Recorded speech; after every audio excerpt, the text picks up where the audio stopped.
How are you all getting on? Are ye all well? Welcome to the very first $0 Given podcast. This is kind of like a pilot podcast episode where we're figuring out all the machinery that we have. We have a lot of machinery from Legacy Studios here in beautiful Galway City. City of the Tribes. Yes. Firstly, we should thank Ethan for making this possible from Legacy Studios and all the other things that he does for us. So massive shout out to Ethan. He's going to be behind the scenes. He's going to be doing the editing. He's going to be looking up stuff that we won't know what we're talking about, which is probably most of what we're talking about. You're never going to see him. You'll see him once in a blue moon. He'll be like an honest politician. Just very rare. He's going to be behind the desk just going at himself. He's like our Jamie that your man has. What's his name? Rogan. Yeah. Yeah. We're not going to give him shtick, though. Rogan gives Jamie a fair bit of shtick. He seems to, yeah. I've never watched or listened to a full Joe Rogan podcast. Would you believe that? I would believe that, yeah. Yeah, because I don't really watch or do anything, as you know. And Pete would be referencing a lot of movies over the years, and I was like, he'd be telling me halfway through it, and he says, "You didn't watch this?" I said, No. But we have to try and start out. Seeing as this is our first podcast, obviously, we know there's going to be an awful lot of people that will have seen the stuff that we do, an awful lot of stuff that have watched the Hardy Bucks, an awful lot of people that have seen my stuff online, but we have to treat this as if no one knows who we are, just to give us a full rundown of our background and introduce ourselves as if no one has ever seen us before. Exactly. For new followers and new watchers. Exactly. So, do you want to start off there, Fee? Yeah, so my name is Peter, and I'm from Mayo. You're not going to give the second name, no? No, I don't. It's in a need-to-know basis, is it? Exactly. Don't know where they're going to come out, man. That's his real accent. But yeah, so my name is Peter. I was in the Hardy Bucks, and I played French Toast O'Toole. If anybody doesn't know what the Hardy Bucks was, it was like a bit of a mockumentary that we put online, and then it was on RTE. Then we made a movie with Universal Studios, and then we made another series, and it got a bit of a cult following online. And then we were on RTE for a while, and then everybody said that RTE ruined it, and then we went back on RTE, and it was a bit better. And then I think the third season we kind of found our feet. And Steve, you were in the Hardy Bucks as well. Yes. Now, I was only a satellite character. I get an awful lot of stick from, we say, people that don't like my online content. You're living off the Hardy Bucks. Firstly, I'm a satellite character in the Hardy Bucks. Always said in all the podcasts that I've ever been on that has ever been brought up, I was only a satellite character in the Hardy Bucks, but I made the most of it then when we got the opportunity. 100%. So that when was it we started up the $3 Left then? We started up $3 Left in 2019. Was it? September 2019. Right. So basically, the rest of the lads had moved away and had families and stuff, and the Hardy Bucks had kind of died a death for a while, but it kind of always used to come back. But we kind of wanted to keep making stuff, and we didn't know was it long form or what we wanted to do, and we were still finding our feet. And we started doing. We actually seen a video there not long ago. Yes, we did. And it was just the night after Kebab had beaten Khabib had beaten Conor McGregor, and we're talking about it. We didn't know where we were going to do Hardy Bucks characters or what we were going to do, and the social media didn't really gear towards long form. YouTube kind of does, but Instagram and things don't. We started off on Facebook. Instagram was later, even though it's our biggest page now on social media. We didn't get into that probably until 2001 or 2, I'd say. Yes. And then Steve kind of took the mantle then during COVID, and you kind of started giving out about the government and the restrictions, and it kind of took off. And we had Michael Salmon involved as well, which was another character in the Hardy Bucks. Hence the name $3 Left, because there was only 3 of us left, and some people were. Well, now I'm going to go back there, Pete. I'm going to go back there because I think you've brushed over the phenomenal series and program that the Hardy Bucks was, and your involvement in it. Yes, I think I was sick talking about it. I know, but as we said, if we're going to go back from origins, this is This is $3 Left Origins. Okay, it's so, like Wolverine Origin. Yes. Yes. Another movie I never watched. There you go. Or is it a movie? I think it was a comic originally, but yeah. Okay. Or a graphic novel. So I'm going to ask you. I'm going to ask you about the Hardy Bucks. Fair enough. Now, and then I want to explain a few things around the name $3 Left and how that came about as well. So, how did the Hardy Bucks start off, in your opinion? Well, I can only say it from my perspective. Yes. So I think I want it from your perspective. Yeah, the guys that started up was Owen Colgan, Mark Maloney, and Chris Tordoff. And I was traveling around Asia years ago, good few years ago. I think it was 2006. And they sent me this demo, and the internet was bad back then. And it was only like, well, it wasn't that bad, but it still wasn't as many smartphones and stuff. Do you know what I mean? Yes, it was. And you had to go to an internet cafe. Yeah. So I remember going in India looking up. It was called A Tale of a Hardy Buck. Well, as you would say, you had to piss with the cock you got. Exactly. It was A Tale of a Hardy Buck, and it was Bebo back in the day. And for anybody who doesn't know what Bebo was, it was kind of like MySpace. It was like after MySpace. It was kind of like a Facebook page. Yeah, it was like Facebook. It was like Facebook. Different features. Yeah. And it was on Bebo first. And then I remember looking at it in India, and it was Martin, Owen Colgan, and Michael Salmon was in the original Tale of the Hardy Buck. Right. And it's just very rough. And Martin is picking up, Eddie Durkin is picking up Salmon, and Salmon is saying his car smells like cat piss. Yes. And that was one of the first. And then they go and visit Owen Colgan in the cottage. And that was one of the first ever ones I seen. And the lads did something before that as well, I think, Martin and Chris messing about. And I came back from my travels like Sam and Frodo when they destroyed the ring, coming back to the Shire. You won't get that reference either. You might actually. Is that the first Lord of the Rings? The first Lord of the Rings, yeah. Well. Right, okay. So when I say I don't watch movies, we done a tour of New Zealand, and it was a big tour of New Zealand. And we got to visit the Lord, Hobbiton, yeah. Where the Lord of the Rings was shot. Yes. And I'm going off topic. I'll go back to it. Yes. But anyway, I went traveling, and as soon as I came back to Swinford, a typical lad that went traveling, thought he was cool, had long hair and bangles, and the lads took one look at me and they started slagging the shit out of me, thinking I was shit hot. And they said, "Do you want to be in it?" Yeah. And they were like, "Oh, be in it." And that was one of the first episodes. It was the mushroom episode up in the golf course where we took magic mushrooms. Yes. And they said, "What's your character's name?" And I was trying to think of stupid names, and I came up with French Toast O'Toole. Was that because I heard the story before that it was because you had French toast that morning? No. I just made up. Right. I made up loads of different stories. Yeah, okay. Just made up loads of different stories. Right. Okay. But that's every podcast that I've said that about French toast name is an untruth. But so then it took off then slowly, and then I moved to Sweden. Martin was living in Sweden, and myself and Tom Kilgallen moved over to Sweden, and then we were going back and forth in the airport, coming back to Ireland every now and again, and people started recognizing us in the airport. And this was just a random demo that we put up. Sorry, I must admit that Chris Tordoff was in Ballyfermot at the time, and a gang of lads from Ballyfermot came down and started recording us. Right, yes. That was the first demo we made. Okay. And put it on YouTube, and then it grew from there. We got a fan base, and then we entered. Was Chris in Sweden with you at the time? Chris wasn't. I think he was traveling. Yeah. And he was in Ballyfermot, and a gang of them came down for a school project, and they brought a load of stuff with them, lights and everything. They almost brought too much stuff with them. Do you know what I mean? And we started recording it and put it on YouTube. And then I think it was Simon Keenan, one of the guys that was filming with the camera, mentioned this Storyland documentary, and it was basically you entered in like a little clip, and the whole premise was it was like RT trying to get on the internet. Do you know what I mean? Yes. And you made this clip, or whatever, how long it was, 15 minutes, and people voted on it, and you got to the next round. I think it was 10p.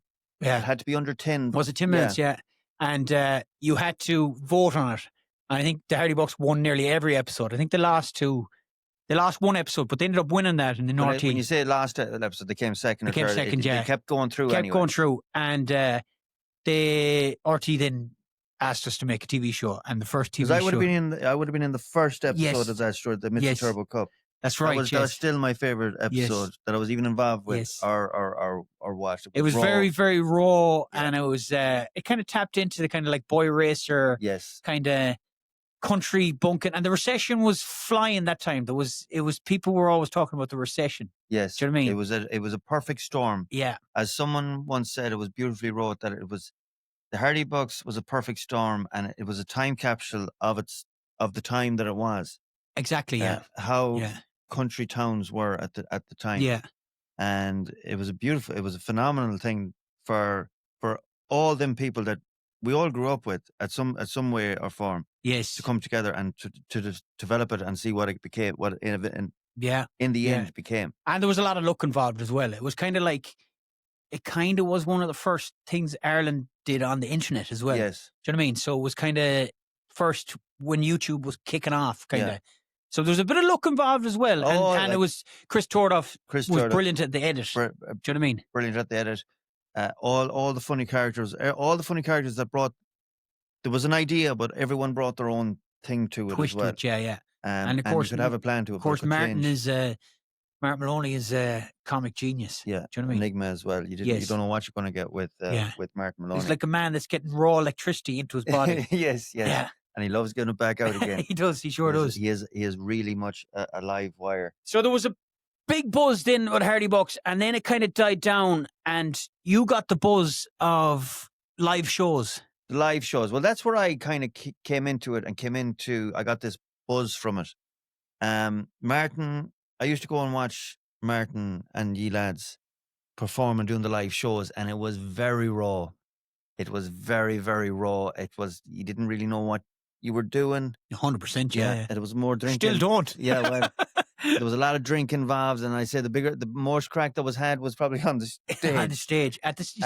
The start, the first Hardy Bucks gigs were like, we weren't comedians. We were just lads that kind of fell into the media. Funny fellas. Yeah, fell into the media and funny characters. Yeah, and then we didn't realize that you had to actually create a show. So I think a lot of comedians at the time might have been pissed off that we skipped a few rungs. Yes. Didn't pave our way. And I feel that when $3 Left started doing that as well, that I pissed a lot of people off as well, because we were already up the rung. Yes. With the likes of you being in the Hardy Bucks, and the fact that I'd built up this platform already over lockdown where no one could be performing. So I had built up this platform ahead of them. Yes. That I was able to promote the shows myself, and it kind of pissed people off. But eventually I think... Well, I think you're going to find your feet eventually. And it's even with social media people now, if they go to live stuff, they might have a big following, but live is different, as you know. Oh, 100%. You'll find your feet really quick with doing live comedy, you know. It's fight or flight. Yeah, exactly. So Steve's first actual live show was on Vicar Street. Yeah. That is 100%. I walked out and I was like, this is what I want to do. I just loved it. I loved the buzz of it. It was a massive crowd. It wasn't really, we didn't really know what we were doing, but we went along with it, and it went well. There was a script. There was a script. There was a script. Martin had written a script. I had seen the show then when Martin had wrote it. Yes. And I seen it in Belfast the first night. And I was like, yeah, I want to get involved in this. Yes. This was way better than anything that you've done before. And I said to Martin, I said, listen, I said, let me into this even for a couple of minutes. He said, no problem. Yeah. And I went on in Vicar Street, and I just loved it straight away. So then we set up, I think we had set up $3 Left at that point, did we? No. Had we not? No. That was April of 2019. Fuck, you have a good memory. I do. Jesus. I do, because I had a lot of things going on in them couple of years, and I'll get into that later on. Right. And it was April 2019, I'm pretty sure. Hardy Bucks were in Vicar Street, and we set up $3 Left in September. Yes. So there was 8 shows going to be involved, and this was the second one that I jumped in. And after the other 6 shows, we knew that was it. There was going to be no more. Owen Colligan was going to have to do his own thing. Yes. Martin was going back to Sweden, and I just loved it. Yes. And me and you were talking, and I said, we'd love to keep it up. 100%, yeah. And we started booking gigs and places. Oh, my God. And our first gig was, when was it? Sean's Bar? Sean's Bar in Athlone, yeah. Remember, we're just after doing Vicar Street. Vicar Street. And Steve thought that every comedy show was going to be like Yes. Vicar Street, but you didn't realize that there was like You had to promote it. maybe no, but you didn't realize that maybe there was 6 years in the making towards that Vicar Street show. Do you know what I mean? Yeah. There was 6 years of Yeah. So I was trying to get a big crowd in a week. yeah, and we did Sean's Bar. And how many was there? 10? There was about 10 people at it. And 5 of them left. Yeah, they weren't even meant to be there. So that's a fact. Yeah. So I remember being in the green room of Sean's Bar, and it wasn't even Sean's Bar properly. It was like this off room. Yes. And the green room was the kitchen. It was a kind of a kitchen, but the Lord me save us, it was under like a boathouse. It was above a boathouse, and the fumes that were coming up into the greenhouse, it would the green room. It would kill most makeshift normal green people. room. Yeah. And it was like I think I was delirious from the fumes. So I ran out onto the stage. And he told me that it wasn't a big crowd, but I didn't think it was. When he said it wasn't a big crowd, I was like still expecting someone. Yes. So I jumped out onto the stage, and I thought I'd actually gone into the wrong room. Oh my God! I said no way. I wanted to actually.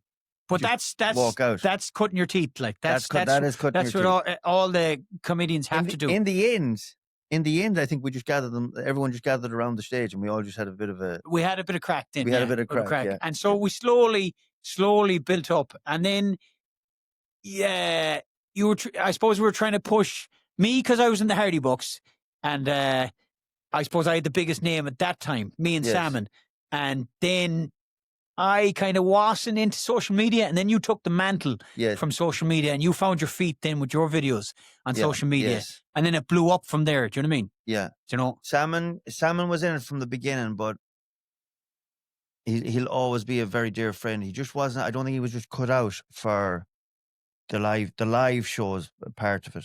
Yeah. But he had a lot of good gigs as well. He had a lot of great gigs. I think he had a couple of bad experiences, and it kind of threw him off. Yeah, and exactly. I don't think he took back from that. I could tell the story of how you destroyed his career, but I didn't destroy his career. That's for a podcast down the line. But the name $3 Left came about, and I go back to this.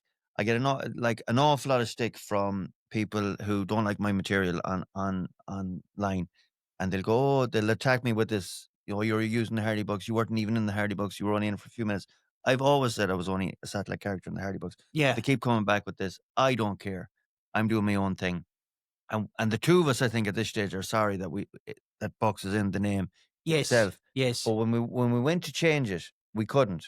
It had got so big that we couldn't change it. Then we tried to take the 3 out of it. Yeah. Then we tried to take the left out of it. Yeah. And now we're doing this podcast, which we're calling Zero Bucks Given. Because it became so big. It became its kind of own entity. And you became the face of it. And the fact that when we did try to change it before it went really big, they wouldn't allow it. No. The Facebook or Instagram wouldn't allow such a massive change in the name. Yes. Like we were thinking of all sorts of names. We wanted to call it 3 Skins -1, 4 Skins minus one. But that was a band already. We wanted to call it. What else do we want to call Smoke and Mirrors. Smoke and Mirrors. I like that name. I did like that name. Yeah. I like that, but when we checked it out, it was already a band name or something. Yeah. So there's so much that went into it. And I asked you on the way up today, because eventually we'll get into explaining what we want to do with this podcast. The rash, is it? It's gone away. I took all the cream first. Yeah. Would you have imagined that $3 Left would have got as big as it did, and we went around the world doing shows and that? And you said no. This is what I wanted. Yes. This is what I wanted. But you have an eye for social media. You have you have a finger on the pulse in that sense. Yes. Whereas I don't. Maybe a little bit too much.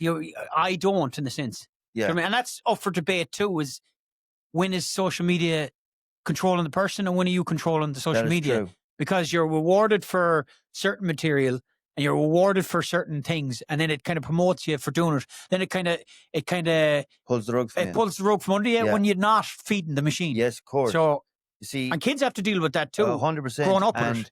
There is a pressure on kids now because of social media that kids growing up our age didn't have. But we had other pressures. We did, and again, that's for another podcast on what the good sides of social media and the bad sides of social. Like if you got a bad haircut when you were a young fella, you got slagged for a week. Like Yeah, that now, was if it. you're a young fella, it's on the internet for forever. forever. And Yeah, that's a very light. that's a light thing. Yeah, Yes, a light thing that you you call wanking back in the day. legend. No, Share that eating. so yeah, but so yeah, what we want to do with this podcast eventually is to get it to the same level as $3 left, and hopefully that will happen. We want to do all different types of things. Yeah, and we want guests on. We're going to do a collection of different stuff and then see how it goes. And we're going to let it grow naturally, organically. Hopefully. Figure it all out here. I want to do like a segment. It's like a hybrid podcast. Yeah. Where we do we talk to a guest, we have the guest on, then we do a current affairs, a little section of current affairs, what's happening during the week when we learn to edit quicker and whatnot. Yeah. Then I want to do it like a sports section. I want to do 100% reviews of restaurants, one restaurant a week. I want to watch a movie and review it here. Close on or close off? Both. Yeah. Either or. Doesn't matter. And all sorts of stuff. Yes. I want to review Irish products, bands. Yeah. Like everything. I want to. I'd love to get a band in here playing a bit of music as well. 100%, because the sound in here is absolutely incredible. Perfect, it's all acousticed up to the balls. It is. It is. Yes. It's beautiful. It is beautiful. So basically, that's it. That's where we're going to be. It's going to be like a lifestyle podcast, and we'll take suggestions as well on 100%. on the social media pages to see what the crack is. If you have any questions, and we might do a few challenges as well. You never know. Yes. Do you know? I do want to do a challenge. I've over this year, because we haven't done the challenges that we usually do. We've done 5 marathons in 5 days from the 1st of January to the 5th of January. Usually we fit another one in, but we've been touring so much. Yes. And doing so many shows and whatnot. We never got a chance to do another challenge. And the reason I'm bringing this up is the challenges ground me and they keep me Why did fit you start? as well. Why did you start the challenges? I'll get into that now in a second, because there's every podcast I've ever done, I've brought this up, but I do want to lose weight. So the next podcast I'm going to bring in a weighing scales. I'm going to weigh myself, and I'm going to weigh myself every single week until I lose a stone, or maybe even a bit more.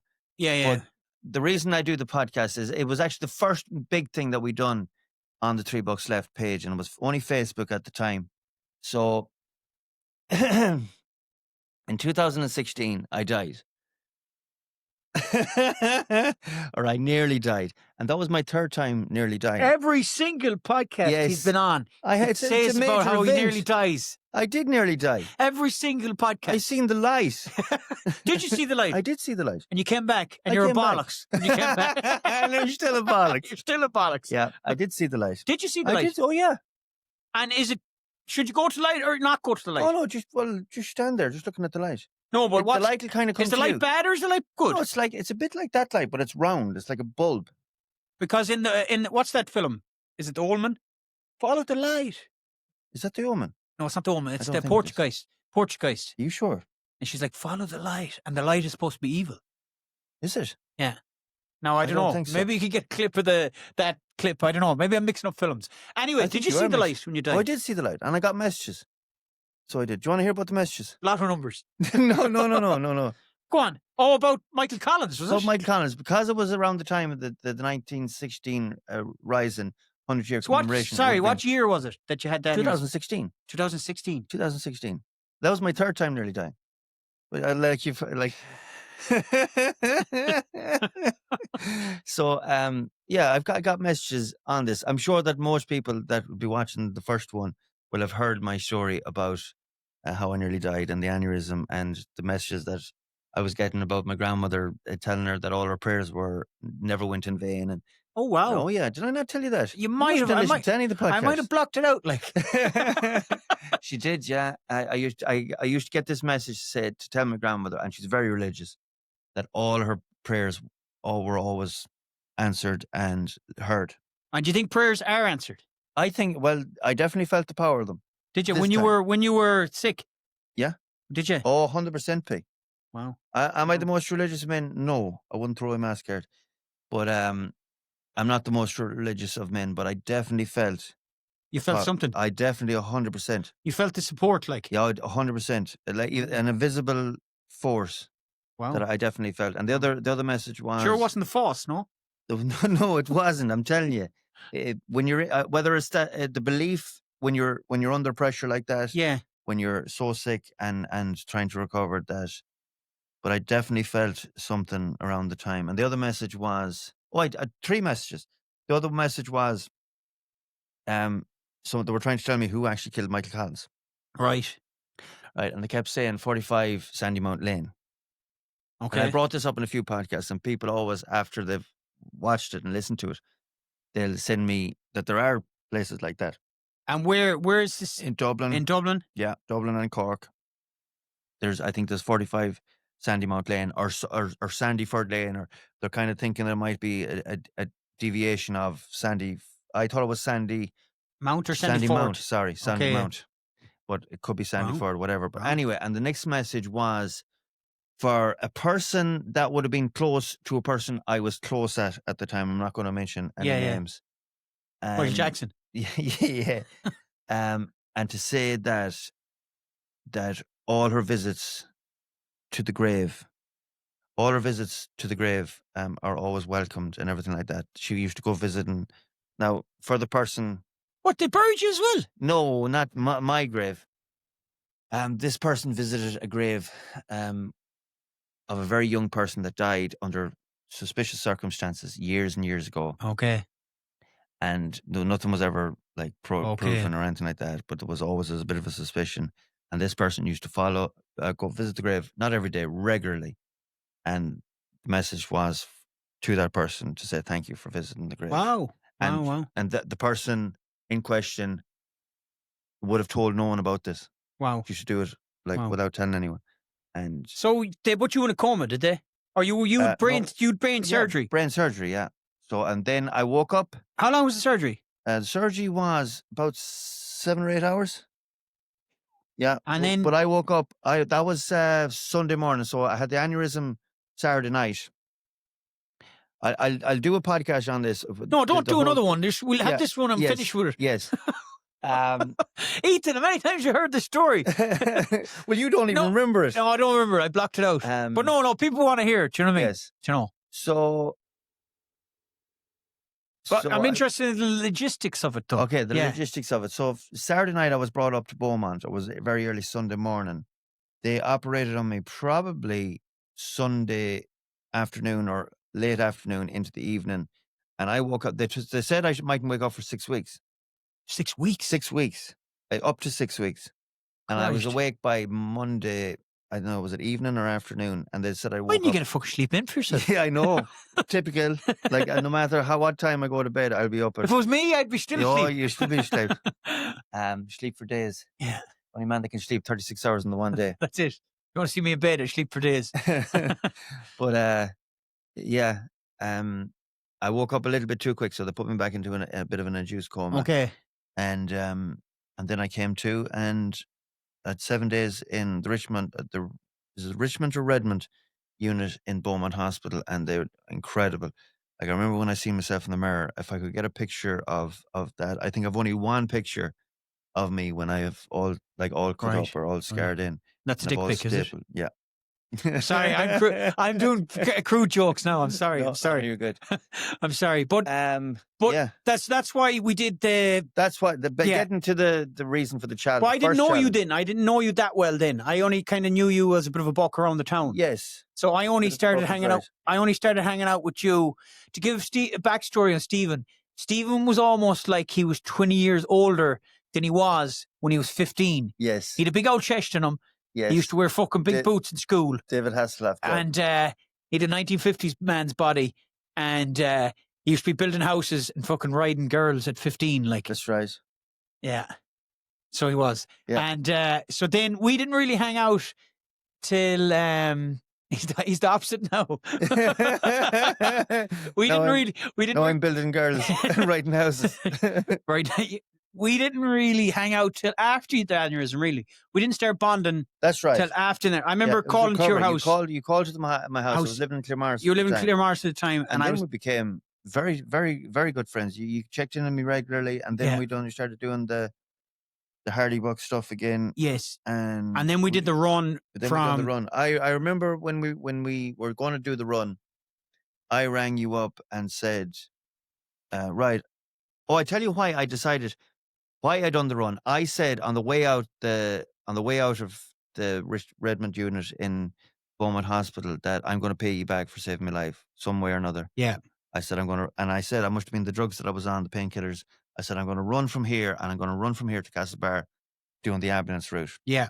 That was my plan. You were going to run from Castlebar to Dublin. Castlebar to Dublin. Yeah. That's exactly what I was going to do. Actually, as it happened, getting off track a little bit, I couldn't actually do the ambulance route because you can't run on a motorway. So, but we were going to run from Castlebar to, or Mayo to Dublin. And I rang you up and said, listen, I said, I'm going to do this. And you said, when, you didn't even question it. You said, when are we doing it? Yeah.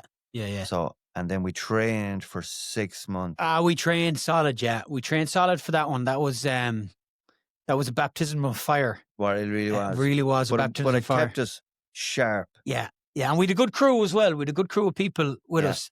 And we trained for 6 months. We were lean. Yeah. That was the most we trained. We actually overtrained because every other challenge we've done since, we didn't train half as much. Yes. But there was something else I was going to say there about it. We ran, how long did it take? We decided not to run to Dublin. We ran from Dublin That's right. to Mayo. Because I was like, I want to run to my house. I don't want to run. Yes, run to your house. Yeah. Run to Dublin. And you don't actually particularly like Dublin. You know what? I've warmed to it as I got older. You did, I suppose. I think I had that natural country fear of, go to the city. Do you know what I mean? Yeah. A lot of country people have that. I love Dublin. I always did. I think a lot of country, not all of them fully country, but like a lot of people have that kind of, the hassle of going. Do you know what I mean? Yeah. But now I'm not as bad. I think it was a phobia more than anything. Maybe. Do you know? Yeah. But the reason I decided to do it in 2019 when I'd kind of, it took me about a year to recover. Yeah. From the aneurysm. Then I was I'd already got into the fitness because I had a heart attack at 28. That was the second time you nearly died, was it? Yeah. Well, that was the second time I nearly died. Yeah. The first time was the fractured skull when I was 18 or 19. Yes. We'll get into that again. Yeah. But so I had got into the fitness, and after about a year, everything was going nice and dandy, and I was loving life. I was in a good relationship. I had kids, and then I was in a relationship, and everything was going smashingly. I, a nice car, living in a nice house, and I was starting to party a little bit, maybe a little bit too much. Working as well, keeping the fitness going. I was burning the candle at both ends. Yeah, and I was keeping that going, and then I went through a little bit of a breakup, and then I really started drinking heavy. Way too heavy. It was an escape. It was every weekend. It was Friday. You mightn't see me until Monday morning. Yeah, it's not like you like. No. I do at the odd time, not as much as I used to. And you think it was stress? Was it stress? Oh, 100%. Yeah. Stress. This was my way of dealing with it. I didn't talk to anyone about it really. Yeah. I actually talked to you probably more about it than anyone. Afterwards. Yeah. Way afterwards. That's how I deal with problems. I kind of put them in the back of my head, and a lot of men are like that though. Yeah, a lot of men won't talk. A lot of men. That's why they men sheds. Yes, men will talk when they're doing something, doing work, or when they're active. They won't actually. Right. Women, you can't shut them up. Like, do you know what I mean? I mean that in a good way. Yes, in a very nice way. Do you know what I mean? I mean they're in touch with their emotions All the women more. Just literally went. No, I mean that in a good way. In a good way, and I'm being facetious. You know what I mean? Yes, but like women are able to talk about their emotions more, whereas men have to be that macho kind of vibe. Do you know what I mean? But the weekend I decided, yes, I'm going to do the challenge that I always said I was going to do, or do something for Beaumont. I realized that I've been given this third chance, but definitely the biggest chance. Yes. By Beaumont and Castlebar General Hospital as well. They had their part to play in it initially. And I remember going on an awful session with our mutual friend Brian Cawley. Yes. And I went over on Friday evening, and it was like Monday morning at this stage. Oh no, it was Sunday night. Right. Do you remember? You came over and collected me. Was this after the aneurysm? Or? No, this is after this is when I decided that we were going to. I was Oh, going to the do run. Yes, Do you remember he yes. came over to collect me at Brian Cawley's, and I was talking to his missus in the kitchen. Yes, yes, And the only yes. way I'd get out of the car is you told me I was smelling. That's right. That's right. Yeah, that's right. The only way I told you to get, you wouldn't get out of the car. You kept I wanted to hugging go me. back into Swinford. You kept hugging me and trying to kiss me and slobbering. No, steamed, I was not. Steamed. No, but like not in a. No, he didn't want to have Homosexual sex. way. No, he didn't want to have sex with me or anything. That's just, I'm an attractive guy. Like It's 2025, whatever floats your Mickey, lads. But like the only way I could get him out of the car and for me to go home was to tell him he was smelly and go in and have a shower. You went in and you said to your old fella, nearly crying, "Do I smell?" or something. The old fella was some character as well. And that's a good segue actually. What? About your old fella. What about him? Your old fella's porno. What? You're mad at me for me to tell this story about the porno. You never told the story about your old fella's porno. My dad's porno. I can't tell you. He'll be watching this. There's no harm. He'll be watching this and he'll be like, because we've never talked about it. Yeah. We've never brought it up since. The first time I heard the story, he was selling, it was in Belfast or something. No. Was that a Belfast or Derry? We were doing a gig. Yeah. And it was me, Ethan, and Chris Gavigan. Yeah. And the Sledgehammer. Big shout out to Sledgehammer. Big, massive. And he watched called. He says yes, it's Derry. It was Derry. And he was telling the story. And Ethan actually thought your dad made a porno. Yes, no, it wasn't. He didn't make the porno. He had a porno.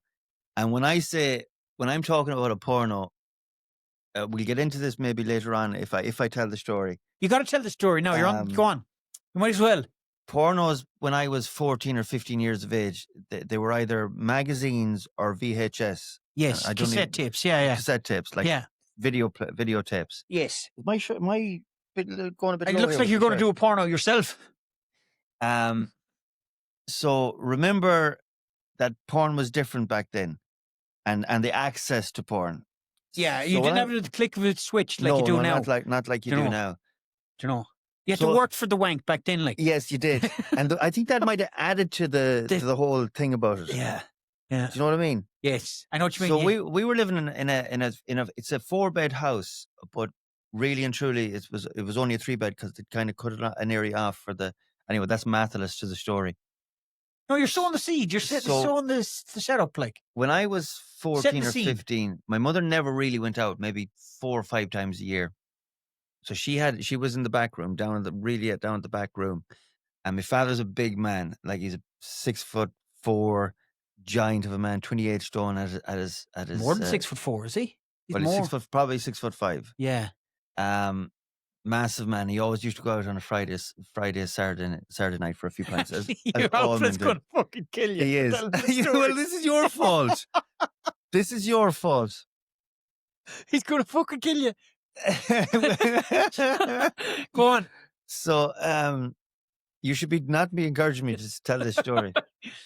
So one day, when you're a young fella, you have a basic instinct for searching out illicit material.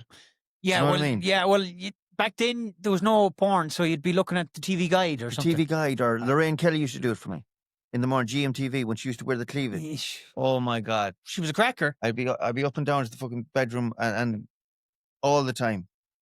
And that was in the morning. As you can tell, it's highbrow stuff, ladies and gentlemen. But anyways, getting off the track. Yeah. So I was going through all the presses one day. I don't know what got into me that I was looking around for presses, and I seen this VHS, and there was nothing on it. You were looking for the Avon catalogue. The Avon catalogue, maybe a magazine. Argos catalogue. Maybe a magazine, maybe a dirty magazine that may have been laying around the house. My father might have stashed away, and you'd find it, and it was golden. So what year was this, and what age were you? I would have been about 14 or 15. Yes. Did you have the beard then?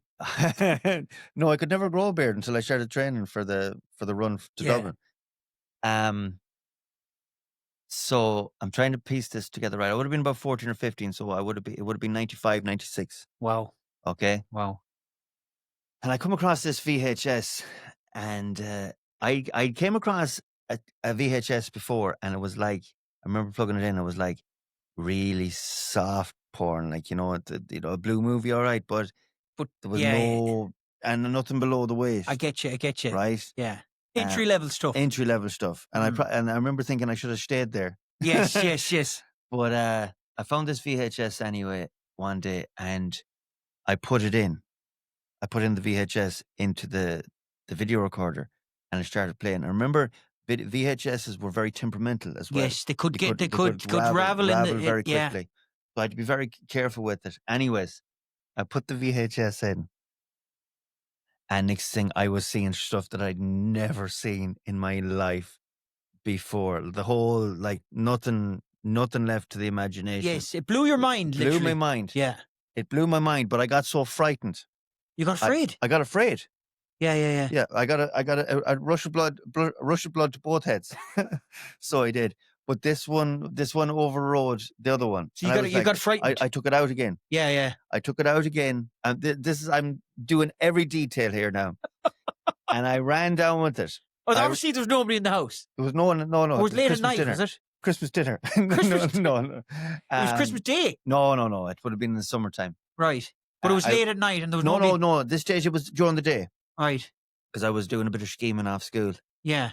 And I was like, this is alien to me. So at first I was like, what? And I put it away. I put it back exactly where it had been. It was up in a press. Yes. Like up in a press above the bed, their bed.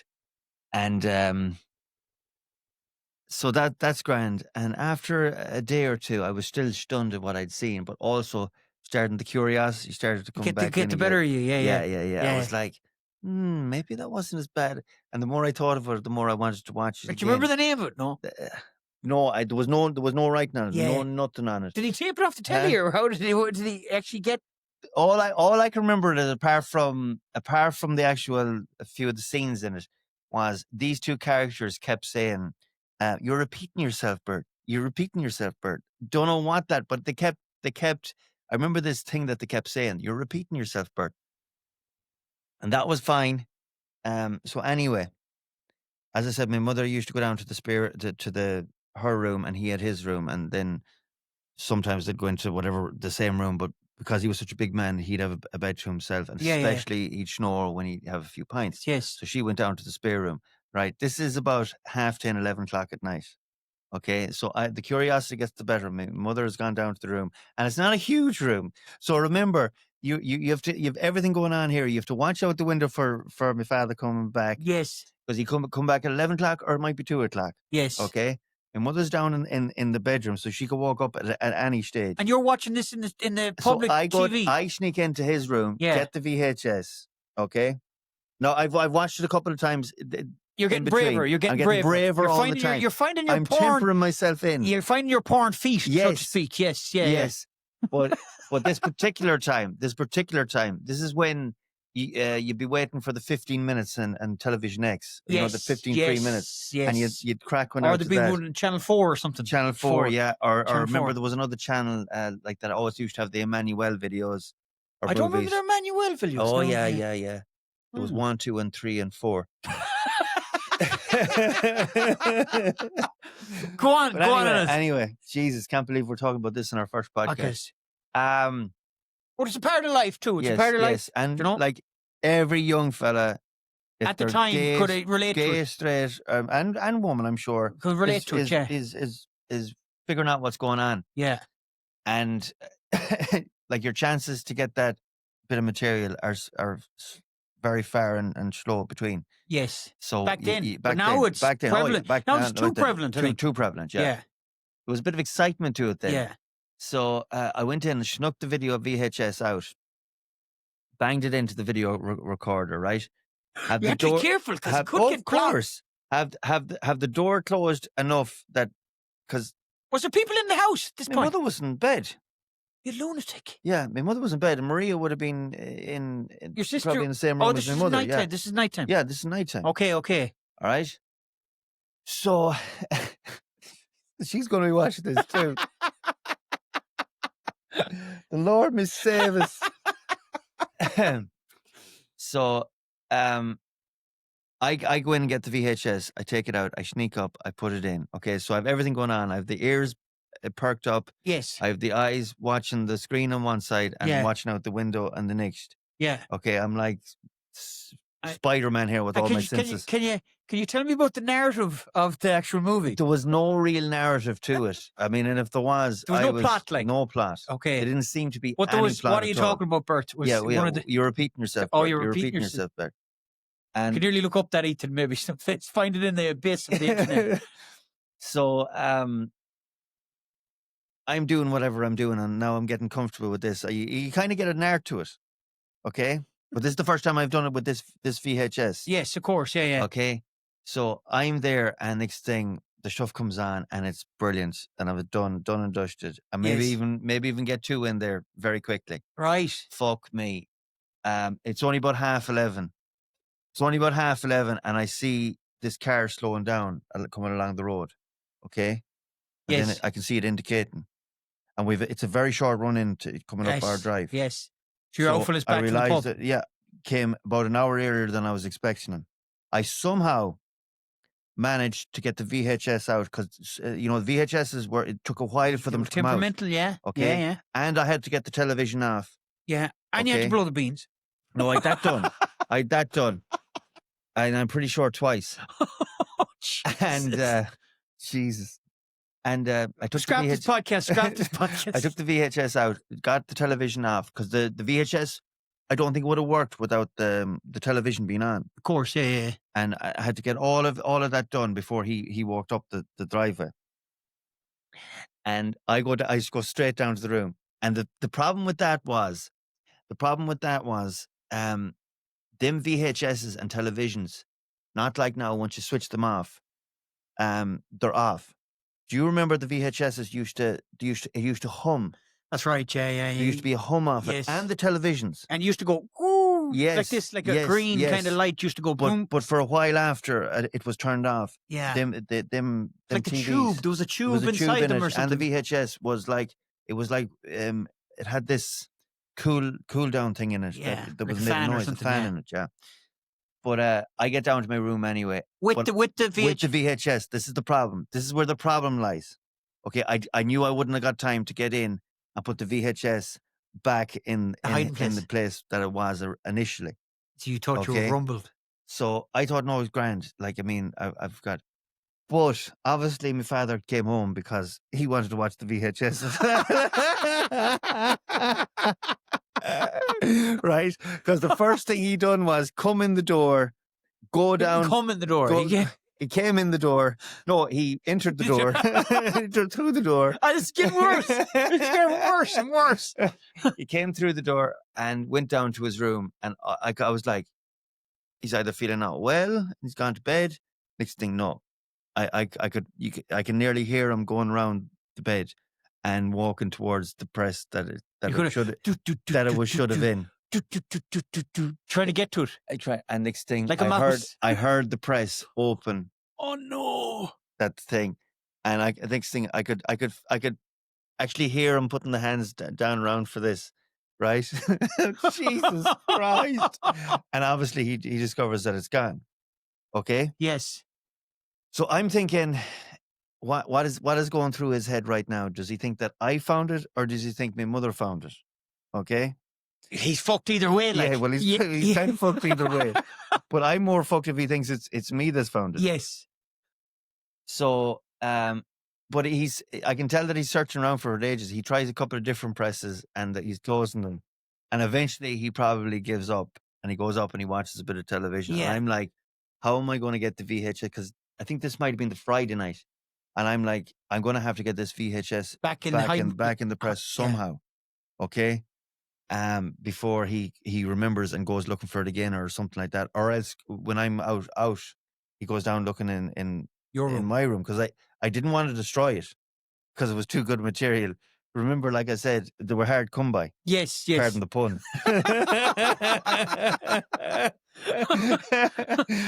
But so eventually on this, I think it was the Saturday, I get my opportunity to put it back into the press that it was there. It's funny when you're young too. Everything is a big thing. Oh, it was Everything's huge. A massive thing when you're young. This was this was embarrassing for both of us. All parties involved. All parties involved. Yeah.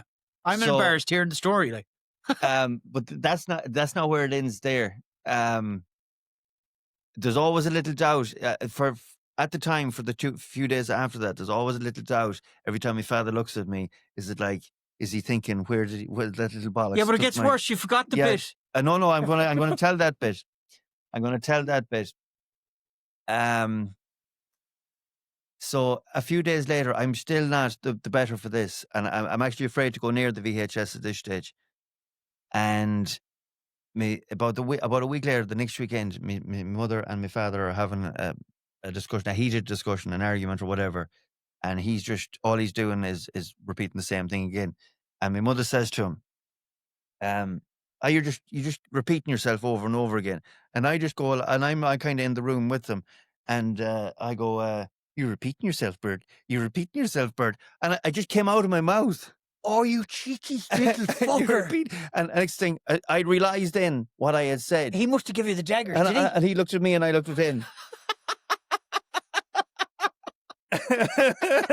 Just went, and next thing I was done it. And next thing I had decked what I had said.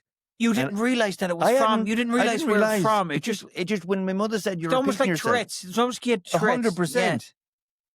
And he just looked at me and I looked at him, and then that was it. That was he obviously knew then.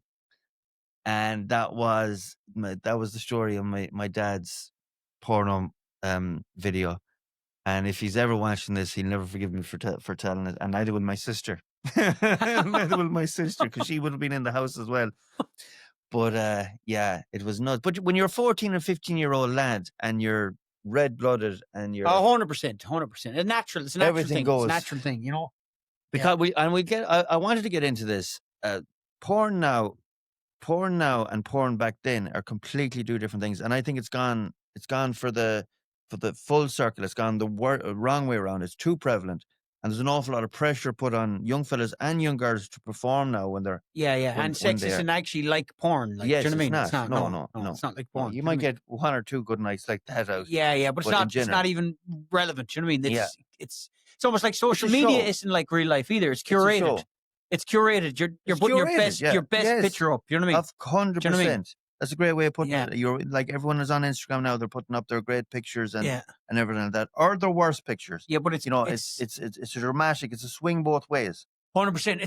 It's like the man that either wins big or loses massive. Hero loss. Yes. Like the gambler. No, monotone sort of. There's no middle of the road. No middle of the road. Because it's not dramatic enough. But back then, what was your first experience with? How did you discover? Seeing as I've laid my soul out here, we'll move on. No, we'll move on. I remember being in the Moy, cracking one off in the river. Day or night? Daytime. Just in the middle of the Moy, cracking one off. Is that why you were late coming out?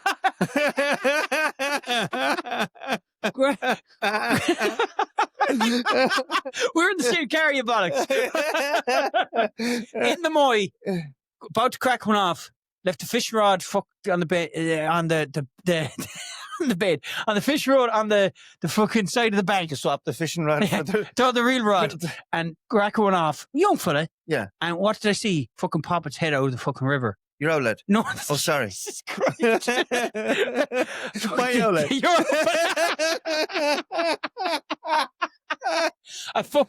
A water dog. Yes. Popped his head up looking at me, the fucking pervy bastard. He was the pervert.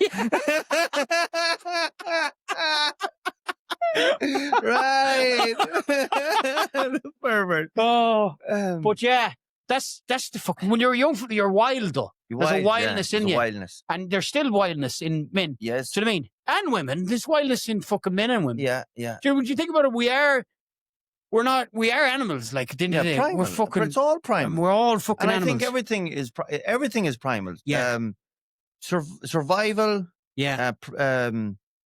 Protection. Providing for your kids or for protecting your family or your loved one. It's all primal. Yeah. Sex is primal. Yeah. Attraction is primal. 100%. It's all primal. Attraction is primal, whether it be physical or mental, or whether it be sexual or whether it be plutonic. It's all primal. It's all primal, yeah. And not long ago, we would have been fighting with fucking swords and chopping cunts' heads off and stuff. Do you know what Yes. I mean? Do you know?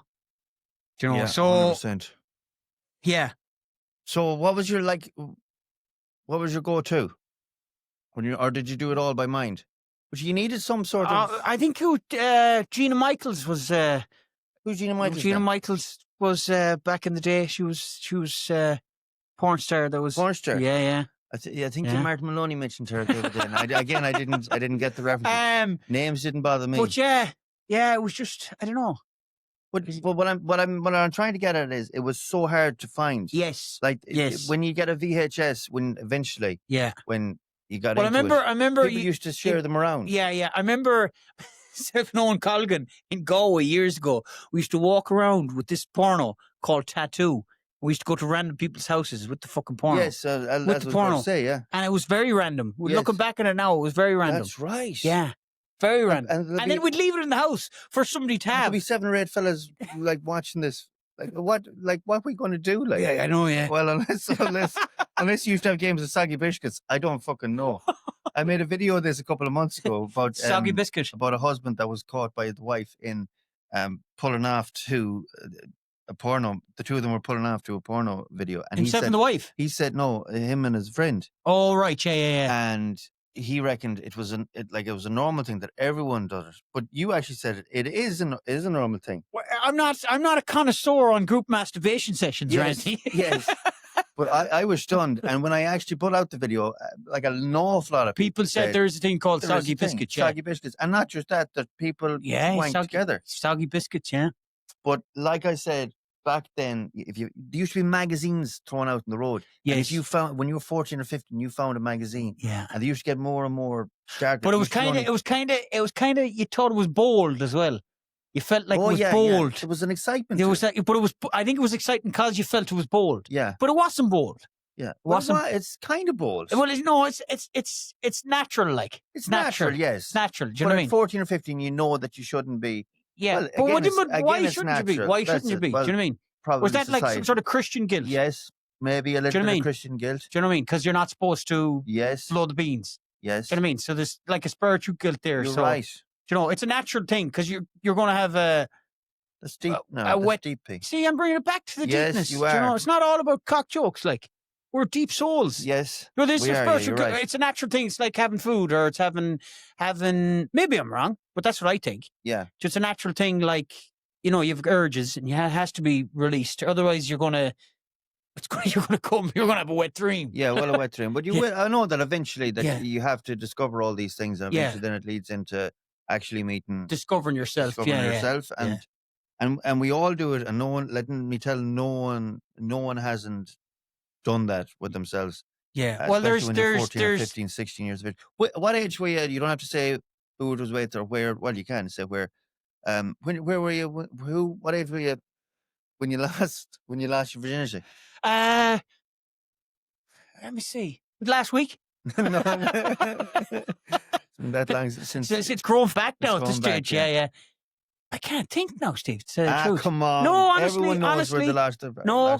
I think I kind of got the tip in a few times, but it didn't fully. Like you see, do you know what I mean? Didn't fully get a good. What is losing your virginity? Is that do you have to actually? Yeah. What is the logistics? Yeah, exactly. So is it for a woman? I guess it's enters as soon as it's entered. The hymen is broke. Is it even that? I don't know. But for a man, okay, we're not going to go into the women thing because we don't know. We get Me Too straight away. Will we? For a man, it's probably you have to actually fully in. Yes. Yeah. Think now, P. It's probably about 15, maybe. 15? Yeah. Yeah. Maybe. You're young enough. 15, I was 15 as well. 15, 16, maybe. Yeah, I was 15 as well. Yeah. Maybe. No, I think. What is the can you look up, Ethan, what is the average age of loss of virginity in men? In Ireland or the world? Well, in Ireland. But or the world. I'd say it's pretty much the same. But anyway, I would have been 15 and it would have been in the house again. I was very lucky because my parents both left work before 8 o'clock. And before 8 o'clock, before I'd have 17. 17. Is it? 17. That's in males. Or females? 17 in males. That's high. So Maybe I can't think. Maybe it was 17, Steve. Maybe it was 17. I can't think. no, just because it was on the No, screen. no, it was maybe 17. it was 17. You don't have to just go around with like what do what they say. What's these males? 17. male. Yeah, 17. Wow. Yeah. Um. But yeah, no, it's interesting. It is interesting. We're dynamic bunch. Humans. We are. We're humans. We are indeed. Yeah. And getting into the that kind of segues me into what I want to talk about, this new series that I'm going to be in. Yes. Oh yeah, Um, you have a new series I coming have out. a new series coming in, and It's on TV3 or it's Virgin Media. Virgin Media. And Virgin Media. in this new series, one of my favorite characters in it, and one of the lads that I bonded with the most, is actually a male porn star from Ireland. Right. His name is Andy Lee. The fucking boxer. No, not the boxer. He's fucking doing gay porn. No, he's not. I didn't say gay porn either. But no, Andy Lee. I'm going to get him on here. He's going to be one of the guests that is going to be coming on here. Fair enough. Without a doubt. Sound out skin, is he? Absolute gentleman. Yeah. But he's straight. That's the funny thing about it. He does both porns, but gay porn is what he'd be very well known for. How does that work? How does he get? Well, Does he take Viagra? Or? No, he don't. Well, actually, do you know what? I'm not going to tell you too much about him. Only that Okay. he's an absolute gentleman, Fair and enough. that he's a great story. He's a great story. Apart from all that, Where's he from? Presuming Dublin. And Oh, do you know is what? I'm presuming Dublin because he is a Dublin. They're mad accent. into gay porn up there. Like. No. Because he has a Dublin accent. I never actually asked him where he was specifically from, because in this series that I'm going to be in, he probably explains all that in the first. Oh, day. he gives an intro, and you didn't see his I intro. didn't see it because I came in on the second day. Fair enough. Yeah. But he's a really nice guy. But to answer your question there, he doesn't take Viagra. He said it makes his lips go blue and that, and he said it just doesn't agree it with fucks him. up the head, does it? Yeah, but I can't wait to get him on. He's a very interesting character, and he's a great story to tell as well. There's so many guests I'd love to get on. So many guests, There's so many guests, and hopefully we'll get guests, and we're more than welcome for guests to come on. All sorts of people. If you're watching this, I'm going to be doing stories on the social media pages as well. But if you're watching this, please suggest who you'd like to see on this eventually. Maybe not straight away, but it doesn't matter who it is. We'll aim for them. We'll ask them. That's all we can do is ask. And no matter how big they are, I know I done a questionnaire a few weeks ago. Who would you like to see on the up and coming podcast? Tommy Tiernan was asked a lot. I have no problem trying for Tommy Tiernan. There was lots of people. Hector as well was another one. The Michael guy that does the truth page. He's absolutely. Who's he now? Who's he? Brilliant. Do you know what? I forget his second name. Is it Michael McGrath? He does this social media page. He does this social media page that he takes clips of events that have happened during the day, and he'd be very, very tied into. He'd be very tied into my beliefs and my views on things as well, and he does it on a really based opinion on it and very based view on it. What's he on about? Like he'd be on about like migration into the country, the trans community and all that. Right. Deep into that, and sometimes then he just do an event that's happened during the week or the day. Sometimes they're good. Sometimes they're funny stories. Right. Yeah. Sometimes they're just things that have happened in America, things that have happened in Ireland, and he has a little bit of a chat about it. There's no like explosive thing. He just gives his view on it and leaves it at that. Yes. And his pages is growing all the time. It's great content. Yeah. I must actually get the proper name for the page.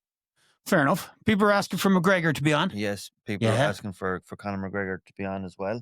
With the Gracies. And the Gracies. Yeah. Jiu-jitsu. That'd be pretty cool. Would be pretty cool. Yeah, that'd be pretty cool, yeah. So there's lots of different characters that I'm going to try and get on. I'm trying to get on my good friend Alan Clark, our good friend Alan Clark. Yeah, good old Alan Clark, yeah. Lots. Yeah. So we'll see how it goes. Also, I want to do like get a few of the Hardy Bucks in as well, obviously. Mark Maloney, of course, yeah. Obviously, yeah. If they or anyone that has a if they want to come on, you know. Yeah. Anyone that has an interesting story as well. I'd like Exactly. they don't Anybody, have anybody. they don't have to be famous. They don't have As to be long as Billy they- Big Balls, like, yes. do you know what I mean? They can be as long as they have anybody. a good Yeah. story. Yeah, exactly. We'll get them on. And then I want to do like a current affairs section of it. Yeah. And get the person to give their views on it as well. We'll get it up on the screen. 100%, The yeah. sports section, as I said, I want to do a review then of restaurants, books, movies, the whole It works. sounds interesting. We'll develop it as we're going along. So Yeah. listen, thank you so much for watching this. Very quick and Do you like my pilot. socks? Red socks. I love your socks. Cheers, man. Thanks. I have about 51 pair, one of your socks. 51. That's where all my fucking Yeah, I know socks are they going. I know they are, but should we do this thing? We swap clothes. We swap clothes all the before a time. show, it just became a thing. That's right. Yeah. But anyway, listen, guys, thank you so much for watching this pilot episode of $0 Given. Yeah. And we'll go back and we'll have a look at. And we'll how be the machinery mortified with works. the stories we were telling. I know. Absolutely mortified. I know. There you go. Thank you, guys. Until Cheers. next time, stay safe, stay healthy. And stay away from yourselves. God bless. Good luck.